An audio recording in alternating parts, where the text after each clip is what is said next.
Bonjour à tous, j'espère que vous allez bien, ici DinoRaptor pour cette nouvelle vidéo. Et aujourd'hui, on va parler du débrief du match Clermont-Paris Saint-Germain.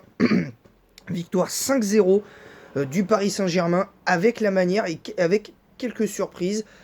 Et évidemment, quelques déceptions. On y reviendra. On y reviendra. Avant évidemment, je tenais avant de commencer le débrief de ce match, je voulais commencer par par une petite annonce. La reprise des Let's Play se fera le 28 août. Je vous le dis, ce sera le 28 août qu'on, comment dire, qu'on sera qu'on reprendra un rythme cohérent avec les let's play. Voilà, pendant les vacances, les seules vidéos à la limite que je vous ferai, ce seront sûrement des débriefs de matchs. Parce que je regarderai les matchs sur mon appli MyCanal. Parce que je vous rappelle que j'ai MyCanal, donc je vous ferai le débrief des matchs sur MyCanal et tout ça et tout. Puis on verra un petit peu le truc. Et puis voilà, voilà. Donc, donc voilà, donc c'est à peu près tout. Voilà. Donc on va commencer alors surprise, grosse surprise franchement, j'ai été agréablement surpris, j'ai aimé, j'ai pris du plaisir sur ce match. Même si pour moi prendre du plaisir c'est pas ce qui compte le plus dans le football, pour moi c'est les résultats. Parce que encore une fois jouer avec la manière c'est bien, mais si tu joues avec la manière et que tu te fais fumer par une petite équipe de bas de tableau, ça n'a aucun intérêt. Voilà, déjà ça c'est une chose. Parce que quand il y aura la Ligue des Champions, si le PSG joue bien, mais ne sort pas des phases de poule et se retrouve en Conference League, je vois pas l'intérêt. Honnêtement, je vous le dis honnêtement, je ne vois pas l'intérêt. Je ne vois pas l'intérêt à ce niveau-là. Concrètement, je vois pas l'intérêt. Ensuite, concrètement, ben, ce que j'ai... On va dire, ouais, mais on va me dire, ouais, mais Dino, c'est, c'est,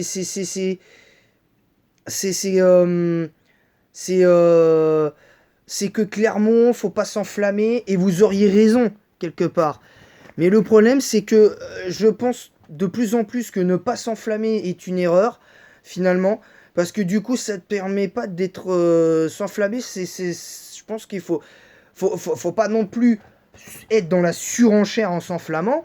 Mais voilà, même pour moi, là, je trouve j'ai vu un PSG cohérent et tout ça. Par contre, moi, j'ai quand même je vais vous donner mes tops et mes flops. Je vais pas doter les joueurs. Le débrief, évidemment, va être très court parce que voilà, hein, c'est comme ça. Donc, en clair, moi, moi, pour moi, mes tops, ben évidemment, Neymar et Messi. Franchement, extraordinaire les deux. Franchement, ils ont été excellents. Nuno Mendes ça a été excellent. Verratti, je le mets dans le top aussi. Vitinha, la nouvelle recrue, je le mets dans les tops aussi. Mes flops pour moi c'est Sarabia et Donnarumma parce que je trouve que Donnarumma c'est de pire en pire au niveau du jeu au pied, c'est de pire en pire.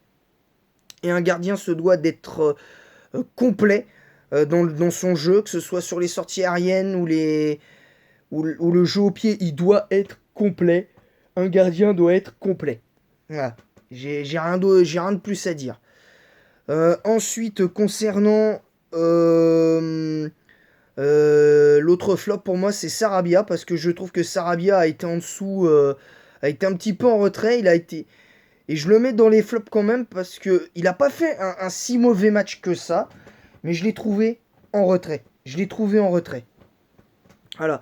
Donc globalement, mon avis sur ce match, c'est que c'était un match cohérent. C'était pas flamboyant, mais c'était un match abouti. C'était un match abouti et j'ai rarement vu un match gagné aussi largement que ça en début de saison. Maintenant, va falloir faire le boulot. Voilà, va falloir faire le boulot derrière. Donc voilà, donc c'est tout. C'est tout pour ce débrief. Je sais, ça a été un petit peu court, mais voilà, aujourd'hui c'était un débrief. Pour maintenant, les débriefs de début de saison seront courts, concrètement. Et voilà. Donc en tout cas, sinon globalement le match a été bon. J'ai aimé Messi, j'ai aimé Neymar. Et si Mbappé revient pour le match de Montpellier la semaine prochaine et qu'il est vraiment sûr physiquement, je pense qu'on va avoir un trio d'attaque mais assez intéressant. Maintenant, encore faut-il que le trio vraiment dans ce système-là prenne forme. Et voilà. Sinon, pour l'instant, on va attendre. Voilà. Donc en tout cas, j'espère que ce débrief vous aura plu. Et en attendant la prochaine vidéo, je vous dis à très vite les amis.